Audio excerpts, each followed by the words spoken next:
ராஜலட்சுமி தீர்ப்பை வாசித்துக் கொண்டிருக்கக்கூடிய நிலையில் என்ன தண்டனை என்பது இன்னும் சில நிமிடங்களில் வாசிக்கப்படக்கூடும்.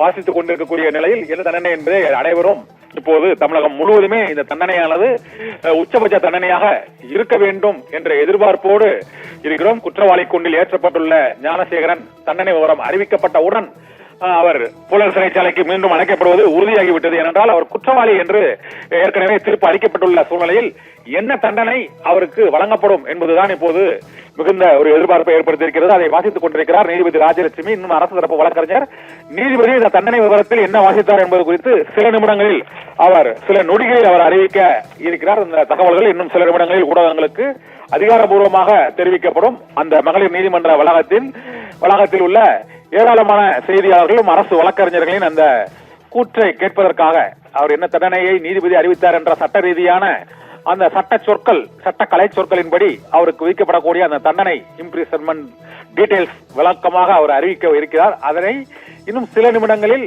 நீதிபதி ராஜலட்சுமி அறிவித்துக் கொண்டிருக்கிறார்.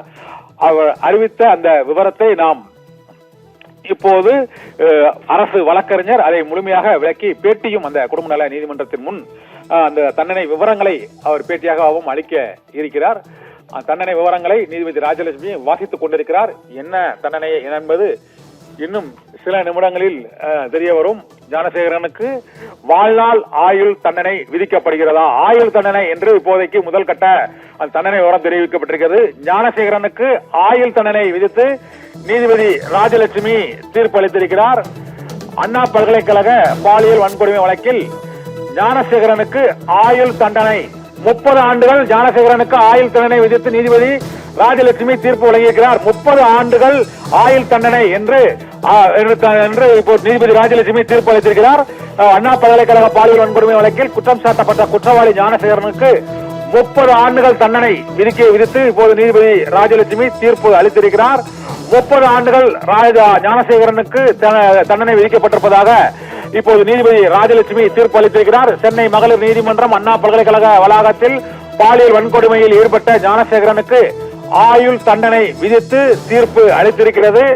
ஆயுள் தண்டனையானது 30 ஆண்டுகள் அவர் அந்த கடுங்காவல் தண்டனையில் சிறையில் இருக்க வேண்டும் என்றும் 90,000 ரூபாய் அபராதம் என்றும் விதிக்கப்பட்டிருக்கிறது. 90,000 ரூபாய் அபராதம், 30 ஆண்டுகள் சிறை என்ற தண்டனை விவரத்தை நீதிபதி ராஜலட்சுமி அறிவித்திருக்கிறார். அண்ணா பல்கலைக்கழக மாணவி பாலியல் வன்கொடுமை வழக்கில் குற்றம் சாட்டப்பட்ட ஞானசேகரனுக்கு 30 ஆண்டுகள் கடுங்காவல் சிறை தண்டனை விதித்து நீதிபதி ராஜலட்சுமி தீர்ப்பு அளித்திருக்கிறார்.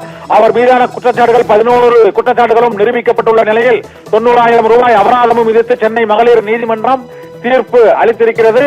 அண்ணா பல்கலைக்கழக பாலியல் வன்கொடுமை வழக்கில் குற்றவாளி ஞானசேகரனுக்கு 5 மாதங்களில் வழக்கு விசாரணை நடத்தி முடிக்கப்பட்டு 30 ஆண்டுகள் சிறை தண்டனை விதித்து ஆயுள் தண்டனை விதித்து நீதிபதி ராஜலட்சுமி தீர்ப்பு அளித்திருக்கிறார்.